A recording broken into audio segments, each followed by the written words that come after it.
अस्सलाम वालेकुम and welcome to सीखो पाकिस्तान Q&A सेशन नंबर 7। मैं हूं आपका होस्ट मुबशर शाह और मेरे साथ मौजूद हैं टेक एंटरप्रेन्योर इंटरफलस के सीईओ बॉबी शहजाद साहब। कैसे हैं आप? खैरियत से हैं? जी अल्हम्दुलिल्लाह मुबशर, आप सुनाइए कैसे हैं आप? ठीक है। अल्हम्दुलिल्लाह मैं भी खैरियत से हूँ। तो आज का सेशन स्टार्ट करें। मुबशर, आज क्या सवालात हैं ऑडियंस की तरफ से? सबसे पहले तो सर मेरा अपना सवाल है आपसे कि चैट जीपीटी के सीईओ को फायर कर दिया गया है, सैम एल्टमैन को, और लगता है कि उसको आपकी नजर लग गई है। नहीं नहीं, नजर वाली बात नहीं है मुबशर। बिल्कुल ऐसा हुआ है, लेकिन आज की डेट में अपडेट आपके लिए ये है कि उसको बहाल भी कर दिया गया है। और हुआ कुछ यूं था कि जो चैट जीपीटी के सीईओ हैं सैम अल्टमैन, आपको पता है कि उन्होंने ओपन एआई की बुनियाद रखी और वो चंद शुरू के लोगों में से थे।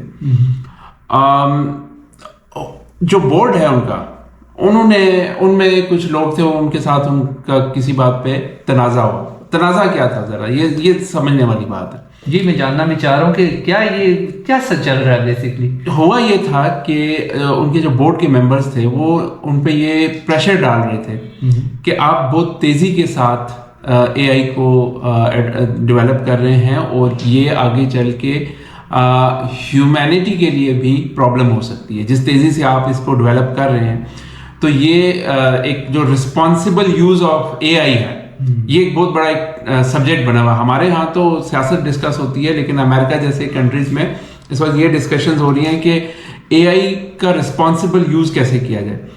तो उन्होंने ये एलिगेशन लगाया कि भाई आप जिस तेजी से इसको डेवलप कर रहे हैं, इस तेजी से तो ये हम इसको कंट्रोल नहीं कर पाएंगे और ये आउट ऑफ कंट्रोल हो जाएगी। तो लिहाजा आप जो है हमारी इंस्ट्रक्शंस को फॉलो नहीं कर रहे हैं। आप नए नए फीचर्स, आपको याद होगा पिछली दफा हमने बात की थी कि एआई में नई डेवलपमेंट्स आई हैं सेशन नंबर 6 में। हाँ जी। तो वो उसकी वजह से बोर्ड एकदम से इनसिक्योर हो गए। अब इसमें आपको पता है कि बहुत सारी पॉलिटिक्स भी आ जाती है। आपको याद होगा कि एप्पल के सीईओ जो थे स्टीव जॉब्स, जी वो इतना पावरफुल ये जो सैम आल्टमैन है उसके मुकाबले में कुछ भी नहीं है, लेकिन उसको भी बोर्ड ने बाहर कर दिया था और वो एप्पल से अपनी जो उन्होंने खुद अपने हाथों से कंपनी बनाई उधर से निकाल दिया गया था। तो होता यह है कि दुनिया में कंपनीज जो है ना, वो कोई एक बंदा नहीं चलाता। जैसा पाकिस्तान में ना सेठ कंपनी चल रही होती है, एक बंदा है, वही उसकी नस्लें खा रही हैं, उसके आगे फिर बच्चे भी उसको चलाते हैं। ऐसा नहीं होता। दुनिया में बोर्ड ऑफ डायरेक्टर्स होते हैं, आपके ऊपर भी अकाउंटेबिलिटी होती है। CEO is not the ultimate position, तो सीईओ के ऊपर भी अकाउंटेबिलिटी है। लेकिन दुनिया की तारीख में पहली दफा ये हुआ है, जो आज से पहले नहीं हो रहा, अमेरिका की तारीख में पहली दफा ये हुआ है कि बोर्ड ने एक डिसीजन लिया और पूरी कंपनी उसके खिलाफ खड़ी होगी। लेकिन जैसे ही उन्होंने सीईओ को फायर किया, तो पूरी की पूरी कंपनी के जो मेजर स्टेक होल्डर्स या जो एम्प्लॉयज थे, उन सब ने कहा जी कि ये आपने नाइंसाफी की है। ये बंदा जो है, ये इसके खिलाफ कोई रीजनेबल आपके पास कोई एलिगेशंस नहीं है, आप इसको फायर नहीं कर सकते थे। तो हम तो जी आप कल से हम काम पर नहीं आएंगे। तो हुआ ये कि पहली दफा अमेरिका की तारीख में बोर्ड को सरेंडर करना पड़ा एम्प्लॉइज के आगे, कंपनी के आगे। और उन्होंने फिर वापस बुला लिया सैम एल्टमैन को, और सैम एल्टमैन ने धमकी दी थी कि अगर आप मुझे इस तरह से फायर करेंगे, मैं पूरी कंपनी लेके, माइक्रोसॉफ्ट उनको वेलकम करने को तैयार थी। हालांकि माइक्रोसॉफ्ट का जो सीईओ है, जो सत्या नडेला, इंडियन जो है, इंडियन ओरिजिन, वो बंदा खुद ओपन एआई के बोर्ड में, और वो कहता था मुझे कुछ आइडिया नहीं है ये क्या हो रहा है, बाकी मेंबर्स ने ये किया है, I would have never fired this person. और उसने उसको ऑफर की कि आप हमारे एआई को लीड करो, और पूरी ओपन एआई की जो टीम है वो जाने को तैयार हो गई कि जी हम तो फायर कर रहे, कल से हम नहीं आ रहे। तो उस पर फिर बोर्ड ने सरेंडर किया, और ये अमेरिका की तारीख में पहली दफा हुआ है। वरना बोर्ड का डिसीजन अल्टीमेट अथॉरिटी समझा जाता है, और ये डेवलपमेंट है। और अब सैम एल्टमैन साहब वापस आ चुके हैं, और हम दुआ करते हैं कि वो रहें सीईओ, ताकि वो जो नए नए फीचर्स ला रहे हैं ओपन एआई में, उससे हम सब मुस्तफीद हो सके। तो ये अपडेट्स हैं इसके बारे में। लेकिन बॉबी साहब, इसमें ये चीज़ नहीं कि जो उनके बोर्ड के मेंबर्स की कंसर्न्स थी, वो अगर आप देखें तो आजकल पाकिस्तान में भी और दुनिया में भी जितने भी कॉन्स्पिरेसी थ्योरिस्ट्स हैं, उनके मुताबिक जो है वो एक वाकई में एक जेन्युइन कंसर्न है कि एआई इतना जो तेजी से डेवलप हो रहा है, कहीं ये दुनिया को टेक ओवर ना कर ले, और ज़्यादातर चांसेस भी इसी चीज़ के नज़र आ रहे हैं। देखिए, बात ये है कि अपनी जगह पे ये कंसर्न जेन्युइन है, लेकिन जो उनकी जो समझ लें कि इसके पीछे जो इंटेंट थी ना, वो अच्छी नहीं थी। असल में तो ये take over, company take over का एक केस है, टिपिकल केस है। जैसे आपको पता है ना कि उन्होंने एप्पल वालों ने जैसा स्टीव जॉब्स को निकाल दिया था, तो फिर उनको लाना पड़ा उसको। फिर 10-15 साल के बाद स्टीव जॉब्स वापस आया और फिर आप दुनिया ने देखा कि उसने क्या कमालात किए। तो ये एक्चुअली सैबोटाज था और कंपनी टेक ओवर की एक कोशिश थी, क्योंकि उन्होंने देखा कि ओपन एआई का क्या फ्यूचर है।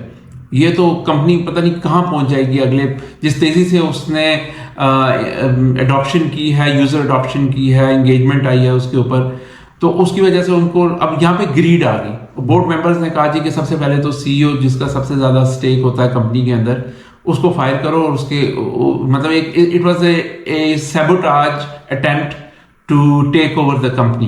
तो क्योंकि उनकी इंटेंट सही नहीं थी, इस वजह से ये उनका जो कू है वो नाकाम हुआ।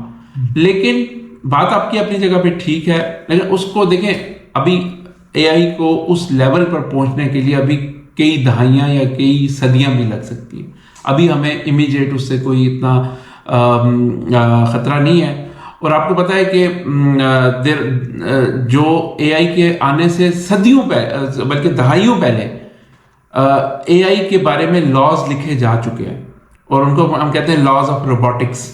ठीक है ना, रोबोटिक्स के लॉज लिखे जा चुके हैं, जिसमें एक लॉ ये भी है कि a robot can not kill a human being. ये उसमें बिल्कुल तयशुदा एक चीज है। अगर उन लॉज को फॉलो किया गया तो इंशाल्लाह ताला ये कभी भी टेक ओवर नहीं कर सकेगी।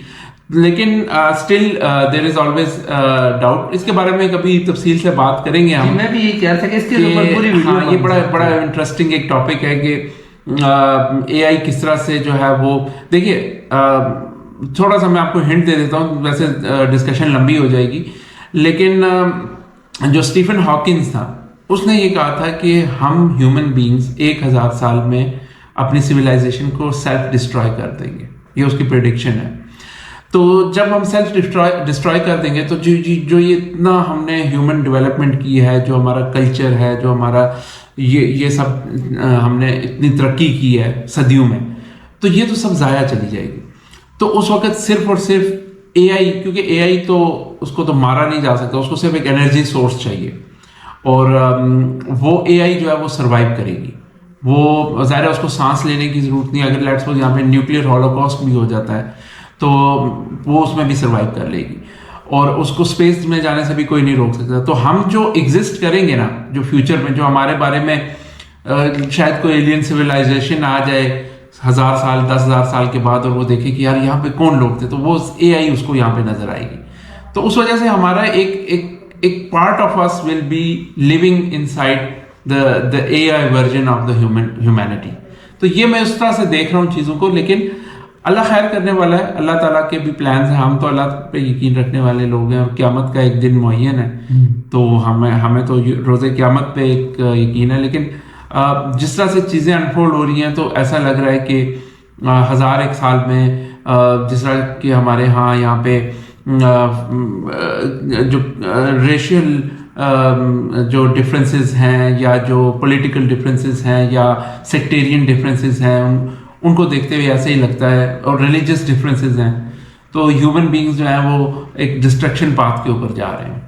तो अल्लाह से खैर की दुआ करनी चाहिए। ठीक हो गया। अच्छा, नेक्स्ट ये हमारा क्वेश्चन है कि Amazon wholesale and Amazon PL के जो मेन, इनमें से कौन सा बेहतर, इनसे भी कोई बेहतर जो है वो बिजनेस मॉडल मौजूद है? देखिए, अमेजॉन पे 2 बिजनेस मॉडल्स ज़्यादा पॉपुलर हैं। एक है अमेजॉन होलसेल और एक है अमेजॉन प्राइवेट लेबल। हम सीखो पाकिस्तान में सिर्फ और सिर्फ प्राइवेट लेबल को इंडोर्स करते हैं, होलसेल हम ना करते हैं ना सिखाते हैं, और दो के लोग होलसेल से अच्छा खासा पैसा कमा रहे हैं, लेकिन वहां पे होती है बात वॉल्यूम्स की। होलसेल में देखिए प्रॉब्लम ये है कि होलसेल में प्रॉफिट मार्जिन बहुत कम होता है, तो you will be just dealing in cents and dollars, और वहां पे आप तभी कामयाब हैं जब आप लार्ज वॉल्यूम में बिजनेस कर रहे हो। सो फॉर एग्जांपल आपका गोल है कि आपने अमेजोन से हर महीने $5,000 कमाना है, और आपकी जो प्रोडक्ट है वो 50 सेंट्स का प्रॉफिट दे रही है आपको, ठीक है, तो इसका मतलब ये है कि आपको 10,000 यूनिट्स बेचने पड़ेंगे। तो अमेजोन पे ऐसी प्रोडक्ट्स हैं जो 10,000 यूनिट्स आप बेच सकते हैं, बट 10,000 क्या 30,000 50,000 यूनिट्स तक भी बेची जा सकती है। तो अब प्रॉब्लम यह है कि यहां पर इतनी बड़ी इन्वेस्टमेंट किसी के पास होती नहीं है, पाकिस्तान के अंदर खासतौर पे।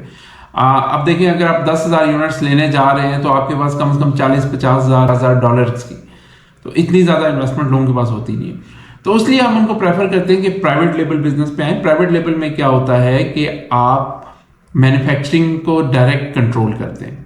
तो इसका मतलब क्या हुआ कि आप फैक्ट्री रेट के ऊपर प्रोडक्ट उठाते हैं, और आपको पता है कि जो भी चीज़ फैक्ट्री रेट के ऊपर उठाई जाए वो सबसे सस्ती आपको मिलती है। दरम्यान में जितने मिडिल मैन होंगे उतना ज़्यादा आपका प्रॉफिट मार्जिन कम होता जाएगा। तो प्राइवेट लेवल में हम डायरेक्ट चाइना से फैक्ट्री से मैन्युफैक्चर करते हैं और उसके ऊपर अपना ठप्पा लगाते हैं, जो हमारा ब्रांड होता है, ब्रांड का ठप्पा लगाते हैं, तो वो फिर आपके नाम से वो प्रोडक्ट जो है वो चलती है। जैसे आपने ये माइक पहना है बोया का, तो बोया का नाम इसके ऊपर प्रिंट है, लेकिन ये बना कहीं चाइना में, और बोया है अमेरिकन ब्रांड या ताइवान किसी और कंट्री का ब्रांड होगा। लेकिन उन्होंने क्या किया कि उन्होंने चाइना में फैक्ट्री हायर की और उसको कहा कि ये हमारा ब्रांड है, इसको इसका ठप्पा इसके ऊपर लगा दो। अब वो बोया को मार्केटिंग हो रही है बोया के नाम से, बोया चल रहा है, हर जगह पे बोया चल रहा है, लेकिन मैन्युफैक्चर हो रही है चाइना में। चाइना में शायद ये $1 में बनती हो, बोया इसको $20 में बेच रहा है, तो प्रॉफिट मार्जिन बीच में देखें कितना आ जाता है। तो ये डिफरेंस है प्राइवेट लेबल और होलसेल में, और हम जो है वो प्राइवेट लेबल को करते हैं इंडोर्स। और उसके लिए अगर आप सीखो पाकिस्तान के प्राइवेट लेबल को समझना चाहते हैं या प्राइवेट लेबल बिजनेस को समझना चाहते हैं, तो हमारा एक वेबिनार है जिसका लिंक आपको ये डिस्क्रिप्शन में मिल जाएगा, या फिर आपको यहाँ पे स्क्रीन पे भी नजर आ रहा होगा। इस वेबिनार को हम हर सैटरडे को कंडक्ट करते हैं। यहाँ पे हम आपको सिखाते हैं कि प्राइवेट लेबल बिजनेस क्या होता है, कितनी इन्वेस्टमेंट रिक्वायर्ड होती है, किस तरह से किया जाता है, उसके क्या स्टेप्स हैं। तो उसको अगर आप ज्वाइन करना चाहते हैं तो ये इस लिंक पे आप चले जाइए, और यहाँ पे आप जाके आप, और डिस्क्रिप्शन में भी ऑफ कोर्स लिंक होगा, वहाँ पे जाके आप इसको ज्वाइन कीजिए, और हफ्ते वाले दिन आप मेरे से डायरेक्ट क्वेश्चन आंसर भी कर सकते हैं इस बारे में। वाह, दैट्स नाइस। अच्छा, साइमा अरशद ने सवाल किया है कि ये अमेजॉन PPC एड्स क्या होते हैं, इनके बारे में बताएं। जी, देखिए PPC स्टैंड फॉर पे पर क्लिक। देखिए जो ऑनलाइन एडवर्टाइजिंग के मॉडल्स हैं उनमें एक पॉपुलर मॉडल है पे पर क्लिक। ये गूगल भी करता है, ये फेसबुक भी करता है, ये अमेजॉन भी करता है। वो कहते ये हैं कि आप अपनी जब प्रोडक्ट लॉन्च करते हैं अमेजॉन के ऊपर, तो आप PPC एड्स खरीद लें, आपके एड्स नजर आना शुरू हो जाएंगे। मतलब 10,000 लोगों को भी आ सकते हैं, 50,000 को भी, 1,00,000 लोगों को भी नजर आ सकता है। तो उसके कोई पैसे नहीं है। पे आप तब करेंगे जब कोई उसके ऊपर क्लिक करेगा, तो वो इसीलिए उसको कहते हैं पे पर क्लिक। तो जितने क्लिक्स होंगे उतना ही आप पे करेंगे। अब होता क्या है कि एक प्रोडक्ट है जिसे मैं भी बेच रहा हूं और आप भी बेच रहे हैं और 50 और लोग बेच रहे हैं, वो एक ही प्रोडक्ट है, तो क्लिक्स जो है वो भी उस प्रोडक्ट में लिमिटेड है। तो हमारे आपस में बिडिंग स्टार्ट हो जाएगी। आप कहोगे अच्छा मैं इस क्लिक के पर क्लिक 50 सेंट्स दूंगा, मैं आ जाऊंगा, मैं उससे हाई बिड करूंगा, मैं कहूंगा नहीं मैं 60 सेंट्स दूंगा। कोई और आ गया, उसने $1 कर दी, तो जो $1 वाला है उसका एड सबसे ऊपर नजर आएगा। उसके बाद फिर आपका ऐड नजर आएगा क्योंकि आपकी बिड उससे कम है, और सबसे नीचे मेरा ऐड नजर आएगा। फिर उसके बाद जो है वो ऑर्गेनिक लिस्टिंग्स आना शुरू हो जाएंगी। ऑर्गेनिक लिस्टिंग्स कौन सी होती हैं? जो बाय डिफॉल्ट वहां पे मार्केट प्लेस पे आ रही होती है।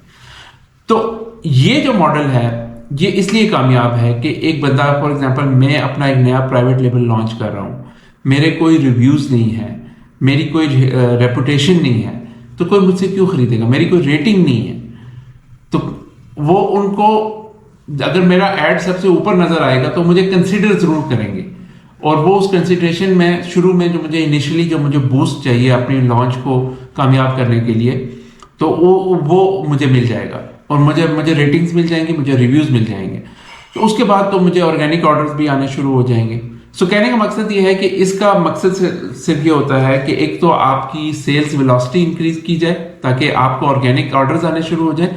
दूसरा, आपको जो पहले से स्टैब्लिश सेलर्स बैठे हुए हैं जो कि 10-10 हज़ार रिव्यूज लेके बैठे हुए हैं, उनके मुकाबले में आपको भी मौका दिया जाए ताकि आप भी अपनी प्रोडक्ट मार्केट में सेल कर सको। इस प्रोसेस में आपके पैसे जरूर लग जाते हैं, लेकिन आपकी चीज बिकना शुरू हो जाती है। और आपको पता है कि अमेजोन पे एक बार एक प्रोडक्ट बिकना शुरू हो जाए तो फिर उसको कोई भी नहीं रोक सकता। तो ये आपको एक इनिशियल पुश दे देती है। अच्छा, इसमें एक क्वेश्चन ऑटोमेटिकली मेरे जहन में ही बन रहा था कि इसमें कोई बजट सेट करने की ऑप्शन होती है कि इतने यहाँ तक अगर पहुंच जाए, क्योंकि लोगों के जहन में भी आ रहा होगा, पता चले मैं अगर ये लगाऊं तो लाखों क्लिक्स आ जाए। जी, बहुत अच्छा क्वेश्चन किया मुबशर आपने। देखिए, आपको तो पता है कि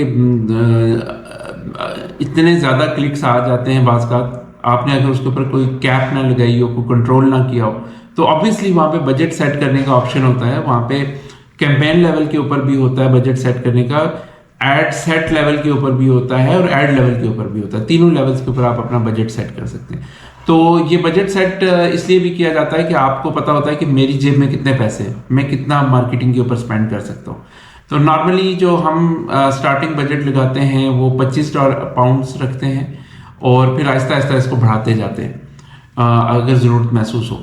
तो £25 is a good starting budget. आप £25 लगाएं, आपको £25 का बजट लगा के आपको £100 की सेल आ जाती है, तो £25 वो आपको वापस मिल जाते हैं फौरन। तो बाकी £75 जो है उसमें आपकी अमेजोन की फीस आ जाती है, FBA की फीस आ जाती है, और आपकी प्रोडक्ट की कॉस्ट आ जाती है। ये भी माइनस करेंगे तो आपको फिर भी $10-20 प्रॉफिट बच जाएगा। मतलब काफी अच्छा ROI है इसमें। It's very good ROI। अच्छा जी, नेक्स्ट सवाल है जी कासिम सईद साहब का आरएफ वाला से। आजकल के दौर में अभी कोई कामयाब अपना कारोबार करने में कोई कामयाबी के क्या चांसेस हैं कि अभी जो इकॉनमी भी है, सिस्टम है, इसमें कोई चांसेस हैं या फिर बंदा वेट करे हालात बेहतर होने का? देखिए, एंटरप्रेन्योरशिप जो है वो एक मुश्किल काम है, और इसमें सिर्फ बहादुर लोग आते हैं। ठीक है, आपने देखा होगा कि एक कंपनी होती है, उसमें 50 एम्प्लॉइज होते हैं, लेकिन उसका ओनर कोई एक एंटरप्रेन्योर होता है। सिर्फ माइंडसेट का डिफरेंस है। आपका माइंडसेट अगर एक एंटरप्रेन्योर का है तो आप एक कामयाब कारोबार कर सकते हैं। अगर आपका माइंडसेट एम्प्लॉय वाला है तो आप कामयाब कारोबार नहीं कर सकते। जो एंटरप्रेन्योर होता है वो चैलेंजेस एक्सेप्ट करना चाहता है। उसको ये भी पता होता है कि यार ये कारोबार मैंने करना है, इसमें मुझे प्रॉफिट भी हो सकता है, इसमें मुझे लॉस भी हो सकता है, but he is ready to take the risk. ठीक है ना, वो एक लीप ऑफ फेथ लेने को तैयार होता है। तो सबसे पहले जो आपने अपने अंदर क्वालिटी देखनी है ना, आपने ये नहीं देखना कि इकोनॉमी कैसी है। आपको पता है कि ऐसे बिजनेसेस भी हैं जो बैड इकोनॉमी में थ्राइव करते हैं। मैं आपको एक मिसाल देता हूँ। जिन दिनों पाकिस्तान में सुइसाइड बॉम्बिंग ज़्यादा होनी शुरू हो गई थी, या पाकिस्तान में सिक्योरिटी इशूज ज़्यादा हो गए थे, तो सबसे ज़्यादा कौन सा बिजनेस चलता था? सिक्योरिटी का business. You know, so there is a opportunity in every problem. आपने ये देखना है। और जब कोविड आया था तो आपको पता है कि मास्क बेचने वालों की कितनी चांदी हो गई थी। तो आपने ये देखना है कि अगर इकोनॉमी बैड है तो बैड इकोनॉमी में कौन सा बिजनेस थ्राइव करेगा? बैड इकोनॉमी में ऑफ कोर्स वो बिजनेस थ्राइव करेगा जिसमें आप लोगों को सेविंग करने का ऑप्शन देंगे। नेचुरल सी बात है ना। तो आप ऐसा बिजनेस दें कि जिसमें आप लोगों को सेल्स लगा के दें, उनको कूपन्स दें, उनको डिस्काउंट्स दें। पेट्रोल महंगा हो गया तो कौन सा बिजनेस चलेगा? आपने ये सोचना है। महंगाई हो गई तो कौन सा बिजनेस चलेगा? आपने ये सोचना है। लोगों को क्या कौन सी ऐसी प्रॉब्लम है? महंगाई एक प्रॉब्लम है ना, तो उसका एक सोल्यूशन ढूंढे। वो सोल्यूशन जब आप उसको पैच करेंगे प्रॉब्लम के साथ तो वो आपका प्रोडक्ट चल पड़ेगा। तो कहने का मकसद है it's all the mindset, it's all here. सबसे पहले अपना दिमाग, वो जो 50 बंदों के ऊपर एक बंदा बैठा हुआ एंटरप्रेन्योर है ना, वो बच्चा नहीं है। उसने अपना दिमाग इस्तेमाल किया और उसने फिर वो एक लीप ऑफ फेथ ली है और उसने रिस्क लिया, तो वो उसके फ्रूट्स भी लेगा। Of course he will be taking the lines share out of it. तो आप अगर करना चाह रहे हैं, देखिए सबसे बड़ा चैलेंज क्या होता है, लोग कहते हैं मैं 9 to 5 रूटीन में स्टक हूँ, मैं टाइम नहीं दे पा रहा, मेरी सिचुएशन ये है, मेरी फाइनेंशियल सिचुएशन ये है, there are lot of excuses. ये मैंने बहुत दिए एक अरसे तक एक अरसे तक आपने दिए। तो जब आपने फैसला कर लिया कि आपने एंटरप्रेन्योर बनना है, तो फिर आपने पीछे मुड़ के नहीं देखा, you left all your jobs, you left everything else. हाँ, एक तरीका ये भी है कि आपकी जॉब भी चलती रहे, आपका बिजनेस भी चलता रहे। वो क्या तरीका है, आप अपने घंटे आगे सबलेट कर दो, जैसे कि हम करते हैं सीखो पाकिस्तान में। आपका अमेजॉन बिजनेस की सारी रिस्पॉन्सिबिलिटी हम लेते हैं, सर्विस प्रोवाइडर हम बन जाते हैं। आप अगर बिजनेस कर रहे हैं, आप अपना जॉब कर रहे हैं, तो आप अपना जॉब करते रहो, अपना बिजनेस करते रहो, आपका बिजनेस चलता रहेगा, हम उसको टेक ओवर करेंगे। सिर्फ आपको हफ्ते में 1 या 2 दफ़ा रिपोर्टिंग करनी है, हमारे साथ सेशंस करने हैं, हम आपको बताएंगे this is how your business is doing. तो ऐसा भी हो सकता है, देखें मतलब आप हर प्रॉब्लम में एक अपॉर्चुनिटी है।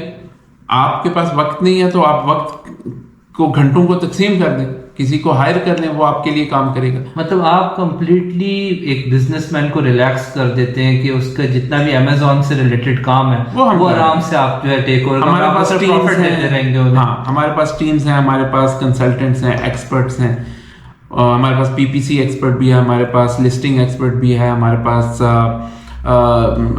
ऑर्गेनिक सर्च पे आपको ऊपर लाने वाला एक्सपर्ट भी है। सो ये बेस्ट मॉडल है कि आप एक रिलायबल कंपनी के साथ काम कर ले और उनसे आप अपना बिजनेस हैंड ओवर कर दें। तो इसके लिए आपको हमारा अमेजॉन का ऑफ कोर्स वेबिनार देखना होगा, जिसका लिंक आपको आ रहा होगा। हर सैटरडे को हमारा एक अमेजॉन वेबिनार होता है और उसमें हमने बड़ी सक्सेस स्टोरीज भी शेयर की हैं। आपको मैंने पिछली दफ़ा भी बताया था कि किस तरह से हम लोगों ने डे 1 से सेल्स लाना शुरू की और अभी तक कंसिस्टेंटली सेल्स आ रही हैं। और आजकल तो Q4 वैसे ही हमें बड़ा तंग कर रहा है, we are very busy nowadays. अच्छा, अभी जो आपने बात की ना, इससे मेरे जहन में बल्कि एक और सवाल भी आ गया कि जो इस तरीके का बंदा एंटरप्रेन्योर होना चाहिए, आई थिंक उस बंदे के अंदर जो है वो लीडरशिप की क्वालिटीज होनी चाहिए। Of course. तो लीडरशिप की आपके लिहाज से, because you have been a leader in this field of digital marketing since the past 18 years, तो आपके ख्याल से क्या वो क्वालिटीज हैं जो एक लीडर के अंदर होनी चाहिए, जो ये एंटरप्रेन्योरशिप का काम करने का सोचे भी? देखिए मुबश्शिर, ये जो आपने सवाल किया ना, it's very close to my heart. और मैं अपने आप को स्टिल एक स्टूडेंट ऑफ लीडरशिप समझता हूँ। इसीलिए अगर आप मेरे फेसबुक पे जाएं तो मेरा जो टाइटल लिखा हुआ है ना, वो लिखा हुआ है student of leadership in the university of life. Wow, that's beautiful. We are the students of leadership in the university of life. हम अभी भी सीख रहे हैं और ये बहुत वास्ट टॉपिक है। और इसमें मेरे उस्ताद हैं सर मोहसिन लोधी साहब, उन्होंने हमें बहुत रहनुमाई फरमाई इस बारे में। वो खुद बहुत पुराने एंटरप्रेन्योर हैं, वो खुद बहुत लीडरशिप कोच हैं और वो हमारे मोहसिन हैं। हम ये समझते हैं कि वो हमारे मोहसिन हैं, उन्हीं को देख के हमने लीडरशिप के बारे में जानना शुरू किया। लेकिन जो उन्होंने हमें बताया वो मैं आपको आज बताता हूँ। The number 1 quality that every leader should have is he should be able to win the hearts of the people. जब तक आप लोगों के दिल नहीं जीतते ना, तब तक आप एक अच्छा लीडर नहीं बन सकते। That is the number 1 priority. Leadership is by choice and not by force. मैं आपके ऊपर मुसल्लत होकर लीडर नहीं बन सकता। जैसा आपने देखा होगा आजकल हमारे यहाँ कुछ मुसल्लत हो रहे हैं लीडर्स। मैं पॉलिटिकल बात नहीं करना चाहता, अभी वो अगले सवाल में उसमें आ जाएगी वो चीजें भी। लेकिन बात ही है कि आप किसी के ऊपर मुसल्लत होके कभी लीडर नहीं बनते, आप लोगों के दिलों में जगह बना के लीडर बनते हैं। मैं आपको एक छोटी सी मिसाल देता हूँ। वैसे यह है कि हम अपने पड़ोसी मुल्क की कोई मिसाल नहीं लेते, लेकिन अच्छी बातें पिक करनी चाहिए। आपको पता है वर्ल्ड कप इंडिया हार गया, तो अभी ये लास्ट संडे की बात है, और 10 मैचेस जीतने के बाद वो हारा है। तो मोदी साहब जो थे, जो उनके प्रेसिडेंट हैं, वो स्टेडियम में मौजूद थे। उनके ख्याल में तो इंडिया जीतने के लिए खेल रहा था, तो वो तो अपनी पूरी तैयारी करके आए थे कि मैं इससे पॉलिटिकल माइलेज लूँ अपनी। जाहिर है कि यार मोदी के दौर में अगर इंडिया वर्ल्ड कप जीत जाए तो उसको इलेक्शन में कितना फायदा होना था। Got it? इंडिया हार गया। अब मोदी साहब के लिए बड़ा एक पॉलिटिकल सेटबैक था। ठीक है, लेकिन आपने शायद एक क्लिप नहीं देखा मुबशर के जिसमें वो इंडियन टीम के ड्रेसिंग रूम में गए थे, वो देखा आपने वो क्लिप? इंडियन टीम के ड्रेसिंग रूम में वो गए, उन्होंने पॉलिटिकल इस प्रॉब्लम से अपॉर्चुनिटी कैसे निकाली, देखें पॉलिटिकल माइलेज कैसे ली उन्होंने। वो गए वहां पे और वहां पे जाके उन्होंने सबको दिलासा देना शुरू कर दिया, कोई बात नहीं, आप 10 मैच जीते भी तो हो, आप अभी भी हमारे हीरो। उन्होंने गले लगाया, सबकी रोने वाली शक्लें थी, यानी कि सबसे पहले वो उनके कैप्टन के पास गए, फिर विराट कोहली के पास गए, लेकिन उनको जो उन्होंने थपकी दी, गले लगाया उनको, मैं समझता हूं कि मैच जी मोदी साहब जीत गए। मोदी साहब ने जो है ना वो अपना पॉलिटिकल माइलेज उससे ले लिया, जो वो सोच कर आए थे ना वो उसमें से भी उन्होंने अपना निकाल लिया। और लोगों ने क्या बात करनी शुरू की, मोदी कितना बड़ा इंसान है, वो देखें। अच्छा, ऐसा नहीं है कि ये पहली दफा हुआ है, ये इससे पहले भी लीडरशिप स्किल्स, ये चीजें जो हमें सीखने की जरूरत है, लोगों के हार्ट्स विन करने की। आई थिंक वो चांद का जिस वक्त इनका फेल हुआ था, राइट, जो चंद्रयान 2 था, हाँ, साइंटिस्ट को भी जाके गले लगा के वो रो रहा था। हाँ, देखिए वो बहुत ज्यादा रो रहा था और उन्होंने उनको कहा कि आप पहुंचे तो वहां तक, ये भी तो देखो आपने कितना बड़ा काम किया है।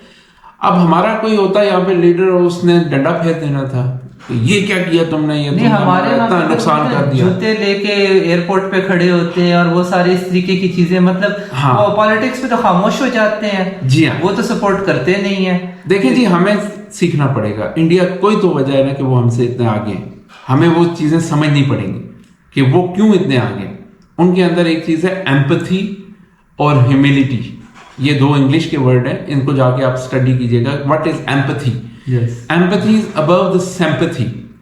सिंपैथी तो ये है ना कि मैं आप पे तरस खा रहा हूँ, हो यार, इसको हमदर्दी होती है, हमदर्दी है, मिलकर रो रहे हैं। Empathy is when you feel it's my responsibility to go above and beyond and help this person. ये लीडरशिप में होना चाहिए। तो जिस इंसान में एम्पैथी हो, जिसमें लोगों को के दिल जीतने की सलाहियत हो, सिर्फ वही अच्छा लीडर बनेगा। और जो आप डंडा फेरेगा, उसको जब तक डंडा है तब तक तो याद रखेंगे, लेकिन जैसे उसके हाथ से डंडा गया ना, डंडा भी तो हमेशा नहीं रहता ना, बड़े बड़े डंडे वाले आए हैं यहाँ पे, लेकिन डंडा हमेशा तो नहीं किसी के पास रहा। तो जब वो डंडा होता है ना, तो फिर अवाम के हाथ में जूता होता है। ये भी ध्यान में रखें आप। जी, मैं इस पॉइंट पे कहूंगा कि आपका फियर तभी तक, जो फियर की लीडरशिप है वो तभी तक है कि जब तक आपका फियर है। जब फियर खत्म हो जाता है तो फिर आपकी लीडरशिप भी नहीं रहती। बिल्कुल सही। अच्छा सर, अब बात करते हैं कि पिछले दिनों बड़े अरसे के बाद जो है ना यौम इकबाल की जो है वो पाकिस्तान में छुट्टी हुई है, तो उसके बारे में कोई आपकी थॉट्स जो आप शेयर करना चाहें कि मतलब क्योंकि इकबाल को तो सच्ची बात यह है कि जिस बंदे ने इस मुल्क का ख्वाब देखा था उसको तो सारे भूल ही गए। 5 के नोट पे तस्वीर थी वो भी हटा ली। हाँ। तो अब बहुत एक तरीके से नाम ही रह गया। जी बिल्कुल, एक यौम इकबाल हुआ और मुझे अफसोस ये है कि हम उस दिन रिकॉर्ड नहीं कर सके ये मैसेज, लेकिन चले कोई बात नहीं, इकबाल का पैगाम तो हमेशा फैलाया जा सकता है। तो इस हवाले से मैंने जो इंतखाब किया, कुछ अशार का मैं अपना इजहार करना चाहता हूँ जो मेरे दिल के बहुत करीब है। जी ज़रूर। और ये असल में जो मायूसी इस वक्त कौम में मौजूद है, जो मौजूदा हालात की वजह से, तो उनको जहन में रखते हुए मैंने इनका इंतखाब किया है, जो कि इकबाल की इस बड़ी शोहरा आफाक नज़म मस्जिद कुर्तबा, जो कि उन्होंने जो कि उन्होंने स्पेन में Cordoba, mosque of the Cordoba में जाके तो उन्होंने ये लिखी थी और उनके दिल के जो जज्बात हैं उनकी तर्जमानी करती है। और ये सिर्फ एक नज़म नहीं है बल्कि ये उर्दू अदब का एक शाहकार है।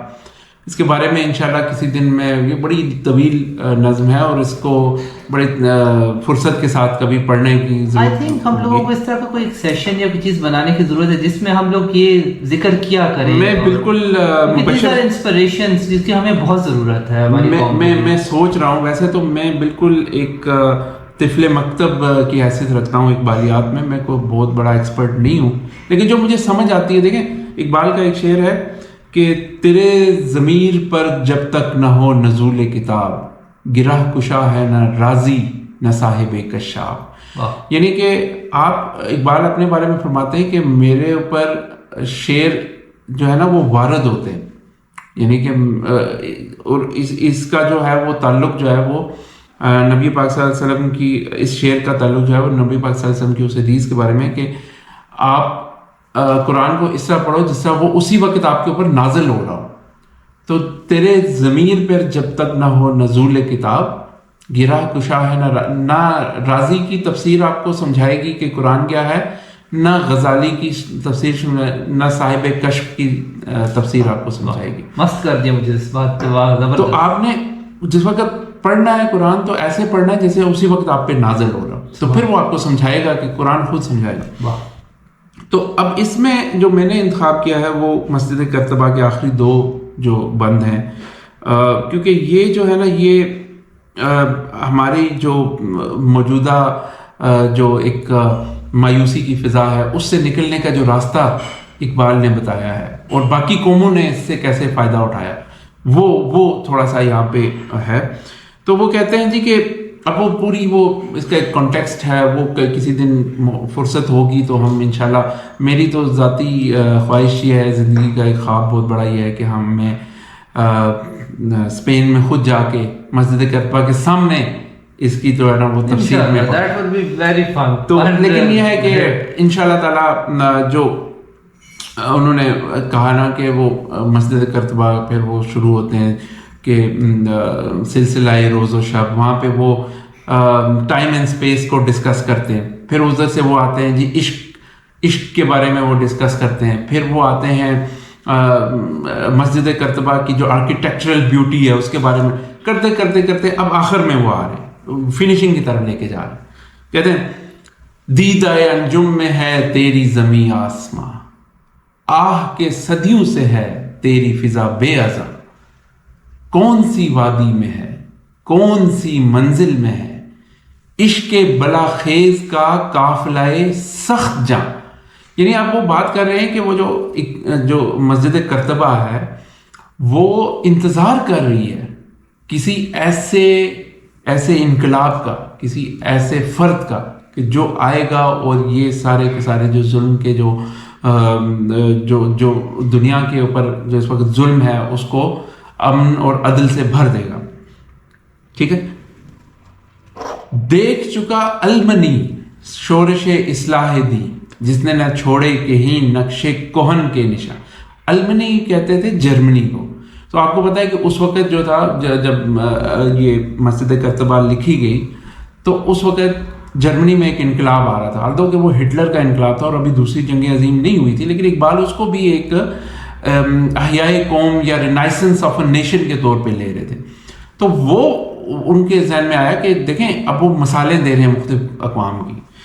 देख चुका अलमनी शोरश इस्लाह दी, जिसने न छोड़े के ही नक्शे कोहन के, यानी ये जो मज़हब की जो फरसूदा रवायात में वो घिरा हुआ था और वो जो पुरानी और जो कह लो कि फरसूदा रवायात थी उसको उसने रिजेक्ट कर दिया। जिस तरह हमारे यहाँ भी आजकल पीरी फकीरी और मुरीदी और खानकाही निज़ाम जो चल रहा है, तो उसको उन्होंने कहा कि उन्होंने उसको रिजेक्ट कर दिया और उसको कोई निशान नहीं छोड़ा। हरफ गलत बन गई इसमत पीर एक निश्त, और हुई फिक्र की कश्ती नाजुक रवा। पीर कुनिश्त से मुराद ये है कि जो कलीसा का जो पीर है, जो क्रिश्चियंस का जो एक सिस्टम था यूरोप के अंदर, तो उन्होंने उससे निजात हासिल की कि यार तुम मज़हब को उन्होंने अलग कर दिया और सियासत को अलग कर दिया और उन्होंने कहा भाई तुम चर्च में जाओ, संडे को एक दिन जाओ और वहाँ पे जाके जो भी करना है। तो उन्होंने अपनी जो इन्वॉल्वमेंट है वो इसमें ख़त्म कर दी, अपने जो सियासी निज़ाम था। ठीक है, चश्मे फ्रांसीस भी देख चुकी इनकलाब, जिससे दगरगूं हुआ मगरबियों का जहां। अब ये इनकलाब फ्रांस की बात कर रहे हैं। आपको पता है कि जो मॉडर्न डेमोक्रेसी की जो बेस है वो इनकलाब फ्रांस था, क्योंकि इस इनकलाब फ्रांस के नतीजे में एक सोशल कॉन्ट्रैक्ट का एक कॉन्सेप्ट आया जो कि इस रियासत और अवाम के दरमियान में होता है, और उसमें रियासत का भी किरदार वाज़ेह किया गया कि रियासत किन बुनियादों पे खड़ी होगी और अवाम जो है उसको क्या हकूक हासिल होंगे। उसकी एक बुनियाद रखी गई वहाँ पे। तो जो मॉडर्न डेमोक्रेसी है या जमहूरियत जिसे आप कहते हैं, उसके बारे में वो कह रहे हैं कि चश्मे फ्रांसीस भी देख चुकी इनकलाब, जिससे दगरगूं हुआ मगरबियों का जहां, मिल्लत रूमी निजात कोहना परस्ती से पीर लज्जत तजदीद से वो भी हुई फिल्म। ये जो रोमन एम्पायर थी, जो हमारा जो कलीसा का जो वहाँ पे है, जो उनका जो होली चर्च है वहाँ पे, और जो पॉप है, वो सारे के सारे उन्होंने भी अपने आप को अपग्रेड किया, उन्होंने अपने आप को चेंज किया। रूह मुसलमान में है आज वही इस तरह, अब वो मुसलमानों को दिखा रहे हैं, राज खुदाई है ये कह नहीं सकती जुबान। यानी उनको नजर आ रहा है कि अब इनकलाब जो है वो आहिस्ता आहिस्ता मुसलमानों में भी आएगा, और जो वहाँ की जो भी एलीट सिस्टम था, जो एलीट कैप्चर था, वो वहाँ पे उन्होंने ख़त्म किया। वहाँ पे उन्होंने एक ऐसा निज़ाम लाया कि जिसके नतीजे में अब वहाँ पे तरक्की के वो दरवाजे खुले जो आज हमारे सामने हैं कि उन्होंने कितनी तरक्की की। अब इस्लामी दुनिया में भी इसी तरह का एक इज़्तिराब पाया जाता है, और वो नज़र आ रहा है मुझे। देखिए इस बहर की तह से उछलता है क्या, गुंबदे नीलो फरी रंग बदलता है क्या। यानी कि वो कह रहे हैं कि मैं देख रहा हूँ कि मुझे एक इनकलाब की एक जो है वो रोशनी नज़र आ रही है। और ये मुसलमान दुनिया में भी अब आप देखें कि यहाँ पे कितनी अवेयरनेस क्रिएट हो रही है। मुख्तलिफ जो, अगर आप मिडिल ईस्ट को देख लें, अगर आप पाकिस्तान के हालात देखें, और यहाँ पे भी लोगों में अब बेदारी पैदा हो रही है, वो जाग रहे हैं, उनको पता चल रहा है कि एलीट्स जो हैं वो किस तरह से कैप्चर करते हैं आपकी सोसाइटी को, आपके लोगों को कैसे कैप्चर करते हैं। अब वो उसको फिनिशिंग की तरफ लेके जा रहे हैं। अब आखिरी बंद शुरू होता है। वादी कोहसार में गर्क शफक है साहब, लाले बदख्शां के ढेर छोड़ गया आफताब। यानी अब वो एक शाम का मंजर पेश कर रहे हैं, फिनिशिंग की तरफ जा रहे हैं। कहते हैं जो आफताब है या सूरज है, वो लाले बदख्शां के ढेर, यानी कि वो हीरे और मोती छोड़ गया है। वो आपने देखा होगा शफक के ऊपर एक सुर्खी होती है रात का, वो कई रंग होते हैं, मुख्तलिफ किस्म के कलर्स होते हैं। तो कितने खूबसूरत इन्होंने अल्फाज इस्तेमाल किए। सादा व पुरसोज है दुख्तर दहकां का गीत, कश्ती दिल के लिए सैल है देशबाब। वो फरमाते हैं कि ये एक रोमानवी माहौल क्रिएट हो गया कि इधर से शाम का मंजर है, इधर से वहाँ पे कोई गाने वाली है, उसकी गाने की आवाज़ आ रही है, इधर से जो है वो दिल भी जवान है। और यानी कि वो कह रहे हैं कि एक यूरोप में एक नौजवान जाए तो वो आराम से इस सैलानी में बह जाएगा, यानी कि वो एक शबाब की सैलाब में वो बह जाएगा। लेकिन इकबाल क्या सोच रहे हैं? इकबाल इन बातों में अपने आप को मुखिल नहीं करते, क्योंकि उन्होंने एक कौम का ख्वाब देखा। आबे रवाने कबीर तेरे किनारे कोई देख रहा है किसी और जमाने का। हाँ, सुभान अल्लाह। इकबाल इन चीज़ों में इन्वॉल्व नहीं होते, डाइवर्ट नहीं होते वो, तो उनके बारे में बड़ी गलत बातें भी फैलाई गई। लेकिन वो एक कौम के मुसव्वर है, तो उनके बारे में ऐसी उम्मीद भी नहीं करनी चाहिए। आबे रवाने कबीर, कबीर क्या है? Kabir the caviar river of the Spain, ये इसकी बड़ी तारीखी हैसियत है। और यहाँ पे अगर आप देखें तो मुसलमानों ने इसके ऊपर बड़ी किताबें लिखी गई हैं, इसकी एक तारीख है। तो वो उस दरिया के किनारे, जो कि बिल्कुल मस्जिद करतबा के इर्द गिर्द से होता हुआ गुजरता है, वो बहुत खूबसूरत दरिया है।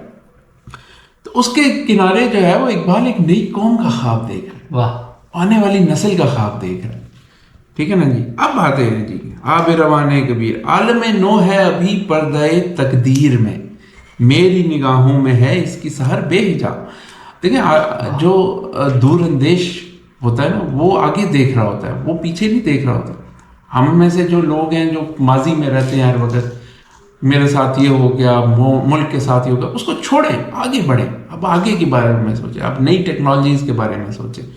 आबे रवाने कबीर तेरे किनारे कोई देख रहा है किसी और जमाने का ख्वाब, आलम नो है अभी पर्दा तकदीर में, मेरी निगाहों में है इसकी सहर बेहिजाब। मैं सब देख रहा हूं, पर्दा उठा दूं अगर चेहरे अफकार से, ला न सकेगा फरंग मेरी नवाओं किताब। जो मुझे नजर आ रहा है, ये कौम एक वक्त में फरंग को भी पीछे छोड़ देगी, उससे भी आगे निकल जाएगी। तो देखें कि इकबाल आपके बारे में कितने ऑप्टिमिस्टिक है और आप अपने बारे में कितने पेसिमिस्टिक हैं। आप समझते हैं हमारी कौम खत्म हो गई, हमारा जो नजरिया था वो खत्म हो गया। जिसने नजरिया दिया वो क्या कह रहा है, पहले उसको तो देखें। वो कह रहा है कि फरंगियों को हम पीछे छोड़ देंगे, ला ना सकेगा फरंग मेरी नवाऊं किताब, यानी कि जो मेरी, मैं अगर मुस्तकबिल दिखा दूं तो फरंगी चीख उठेगा, अंग्रेज चीख उठेगा। जिसमें ना हो इनकलाब मौत है वो जिंदगी, वाह, रूहे उमम की हयात कश्मकशे इनकलाब। ये मैसेज जबरदस्त कि आपने रेजिस्टेंस नहीं छोड़नी। हालात जितने भी मुश्किल हो जाएं, हालात जितने भी कॉम्प्रोमाइजिंग हो जाएं, आपने रेजिस्ट करना है, आपने फाइट करना है, आपने कोशिश करनी है। ये चीज है मायूसी से निकालने के लिए। जिसमें ना हो इनकलाब मौत है वो जिंदगी।